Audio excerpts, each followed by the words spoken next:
El jardín de las identidades, la comunidad y el poder. Héctor Díaz Polanco. Hola amigos de Expresarte Internacional, estamos con Héctor Díaz Polanco. Estás presentando, Héctor, saludarte primero, ¿cómo estás? Muy bien, un gusto. Estás presentando este libro, El jardín de las identidades, la comunidad y el poder.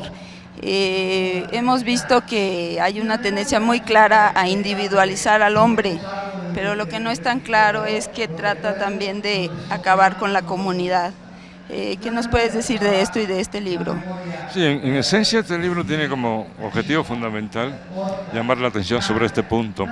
Si no construimos comunidad y si no reconstruimos las medio destruidas, ruinosas, e incluso no inventamos nuevas comunidades, estaremos en grandes problemas en muy poco tiempo. De hecho, ya los efectos de esto se notan, incluso sobre el sector cuya comunidad ha sido más fuerte históricamente por su integración, su fuerza interna, identitaria, que es las comunidades indígenas.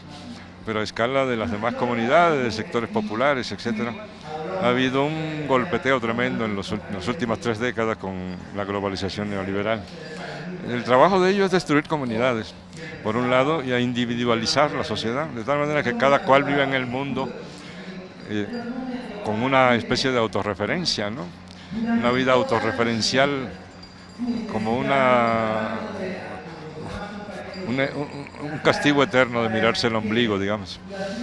Lo que queremos es reconstruir el tejido de la sociedad. Y el mejor tejido históricamente es el de las comunidades que generan identidades.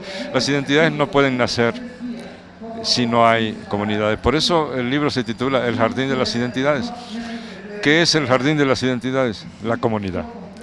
Entonces, la comunidad es el ámbito, ese jardín en donde se pueden cultivar las identidades.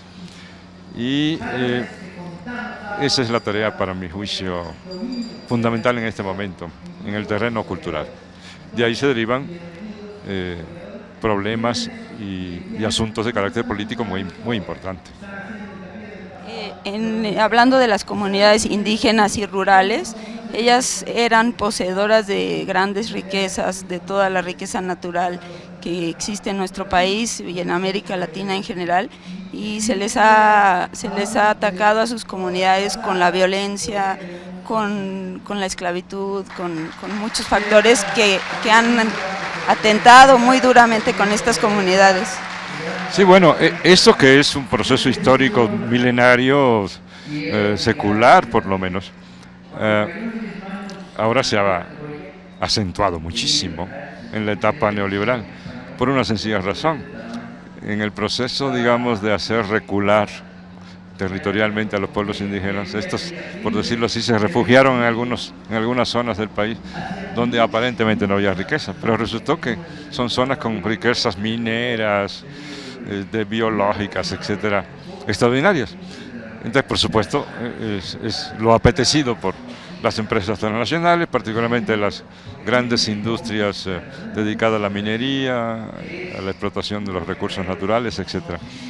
De tal manera que están bajo un asedio terrible en los últimos años, en las últimas décadas. Es un gran desafío que no pueden, además, yo creo, abordar solas las comunidades indígenas. Necesitan nuestro apoyo, nuestra solidaridad, entre otras cosas, porque no es solo defender a las comunidades indígenas, es defender nuestro propio futuro como sociedad, incluso como humanidad, porque estas son empresas extraordinariamente depredadoras, destructoras de todo lo vivo, y buscando el mineral muerto, destruyen lo vivo. Por tanto, si queremos tener mundo, si queremos tener planeta, si queremos tener naturaleza en la que podamos insertarnos armónicamente, necesitamos defender la riqueza de los pueblos indígenas y en general las riquezas de que dispone la sociedad, que con dueño o no estas empresas intentan capturar para sus negocios y para obtener sus ganancias. ¿Qué papel juega la educación y los medios en esta individualización del ser humano? Bueno, es parte del proceso y estos son instrumentos fundamentales. Por supuesto, a escala masiva, la escuela y los medios masivos, sobre todo electrónicos, se llevan, digamos, el primer lugar en capacidad transformadora y destructora, ¿verdad? Pero hay muchos otros ámbitos. Estamos viviendo en ese tipo de sociedad en el que prácticamente todos los terrenos de la vida son utilizados para individualizar, para alienar. En realidad la individualización es en su mayor parte alienación, alienarse de lo social y caer en ese pantano individual que te separa de los problemas del país, de los problemas de otros sectores sociales, que te separa y te aleja de la política y que te dice, si tú te concentras en lo tuyo, encontrarás solución. Si te sales al terreno público, a la polis y te alías con otros y sales a luchar, vas a estar en problemas. Contra eso tenemos que luchar, de otra manera estaremos en graves problemas. A México se le acercan momentos cruciales de nuevo, en donde se va a necesitar urgentemente y con mucha fuerza la participación colectiva, organizada. Y se va a necesitar que tengamos proyectos colectivos derivados de esta visión de lo colectivo. Es decir, como ahora se dice, con más precisión, con una idea clara de que luchamos por lo común y que ese es el núcleo, la columna vertebral de todas las luchas actuales. Es decir, arrebatar de las garras del capital transnacional y de los intereses privados lo que es común a todos. Héctor, la presentación que fue anterior a la tuya se fue sobre tu tiempo, tú terminaste a la hora que te correspondía terminar, te quitaron un poco de tiempo. ¿Qué te faltó decir? ¿Qué se quedó pendiente? Por ejemplo, me faltó hablar un poco de cómo un tema que interesa a muchos, no solo a los indígenas, que es el tema de las autonomías, porque ese es otro mito, que la autonomía solo es un asunto de indígenas. Más nos valdría, por ejemplo, desarrollar proyectos autonómicos, por ejemplo, en la Ciudad de México, no solo para los indígenas, sino para la totalidad de los habitantes de nuestras colonias. Además, en la Ciudad de México tenemos muchos pueblos. De tal manera que es un tema que va más allá de lo indígena también, pero además hay un conjunto de mitos, de extravagancias sobre la autonomía, ¿no? El hecho de que las autonomías no sirven para transformar a la sociedad, de que las autonomías solo se deben dar a nivel de la comunidad y no en los municipios o en un ámbito todavía más amplio en la esfera regional, por ejemplo, y que incluso no pueden impactar lo nacional, lo cual va en contra de la experiencia más exitosa de América Latina a ese respecto, que es Bolivia, donde la autonomía es pieza clave y impactó incluso en la naturaleza misma del Estado y la organización del Estado, sobre todo en el ámbito territorial y la participación política. Es decir, a partir de la autonomía se pueden derivar un conjunto de elementos fundamentales de lo que llamamos transformación social. Es decir, no se puede concebir siquiera la transformación social en nuestros países sin incluir la pieza autonómica. Y yo quería hablar de los mitos que están detrás de todo eso. Uno de esos mitos es el de que solo se puede, como ya dije, colocar y practicar la autonomía a escala de la comunidad. El otro mito es la idea de que la autonomía significa simplemente como volver al pasado o mantener lo que ya los pueblos tienen. No, la autonomía implica siempre un plus. Eso lo analizo en el libro. La autonomía implica el que, fundado por ejemplo para el caso de los pueblos indígenas, en la manera en que hoy día están desarrollando su vida con sus propias autoridades, que partiendo de esto se agregan otros elementos. Por ejemplo, el hecho de que ese conjunto de comunidades tengan una presencia en el país y tengan participación en la definición de los asuntos que le competen. cosa que hoy no tienen. Es decir, aumento de facultades y competencias, de capacidades de participación que hoy no tienen, su capacidad de definir sus territorios y de controlar y aprovechar esos territorios con una perspectiva sostenible, diferente a la que plantean las transnacionales.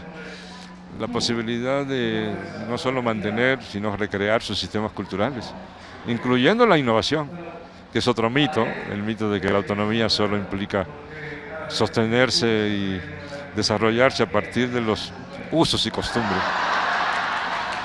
Yo creo que sí, ese es el punto de partida, pero hay parte de los usos y costumbres que merecerían, e incluso a veces se plantea como necesidad, ser revisados, reconstruidos, e incluso eliminar algunas partes que algún sector considera que le afecta a sus libertades, como es el caso de los derechos de las mujeres indígenas, por ejemplo, al interior de los pueblos indígenas, de la propia cultura indígena, el sistema cultural.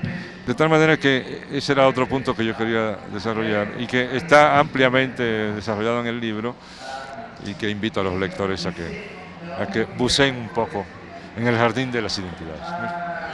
Este concepto que nos mencionaste de que también en esta, por ejemplo, México es una ciudad enorme, de esta participación de las comunidades en la autonomía regional, dinos un ejemplo que pudiera ocurrir si se organizan las comunidades. Bueno, cuando se dice que México es una comunidad de pueblo, se dice algo muy preciso que tiene que ver con la realidad concreta, aunque incluso muchos chilangos lo ignoran. En la Ciudad de México tenemos una gran cantidad de pueblos, decenas de pueblos, que no son ruinas del pasado, están vivas, activas y rozagantes, y que están en un proceso muy dinámico. De hecho, en todo el sur del país, por ejemplo, en la delegación de Tlalpan, hay una especie de cinturón de gran cadena de pueblos, con sus propios sistemas culturales, su lengua propia, etc. Sus propios territorios, tienen sus tierras, etc. Entonces, eso habría que incluirlo en los proyectos de la izquierda, por ejemplo. Algunos de estos pueblos ni siquiera son reconocidos oficialmente como pueblos. Así es, porque en la formulación que hay, digamos, en el arreglo jurídico-político, no autonómico, que todavía tenemos en el Distrito Federal, en el mejor de los casos, un pueblo como el de San Andrés Totoltepec, por ejemplo, aquí en el sur, en Tlalpan, o en Milpa Alta, etcétera, son reconocidos como subdelegaciones, que por definición implica que el delegado nombre a una especie de representante allí, que no es elegido por los propios pueblos, que no está dentro del marco del sistema de autoridad de los pueblos, etcétera, etcétera. Entonces, con la autonomía se trataría de darle un vuelco a esto, reconocer los autogobiernos de los pueblos y al mismo tiempo reconocerles facultades que hoy no tienen. Por ejemplo, su capacidad de incidir en las políticas aplicadas por las delegaciones en sus territorios, ¿no? Cosa que no se hace en la actualidad. En la aplicación del uso de los recursos de la delegación y también en la misma generación de leyes deberían participar. Sí, claro, la autonomía implicaría justamente que todos esos pueblos fueran copartícipes en un proceso de discusión y de aprobación de un régimen de autonomía para el Distrito Federal, hablando del Distrito Federal, que haga posible que se definan claramente sus territorios, sus recursos, sus facultades para autogobernarse y la participación primero al nivel de la delegación, pero también en los demás ámbitos de decisión del Distrito Federal, ¿no? De tal manera que pues, se realice la democracia. La democracia es eso, es ser parte orgánica de un colectivo, tener incidencia en los asuntos comunes y tener capacidad en el marco de algún modelo de democracia mínima que no existe para estos pueblos, como para la mayoría de los mexicanos, dicho sea de paso, ¿no? Héctor, queremos agradecerte que generosamente nos has obsequiado este libro con este tema tan interesante.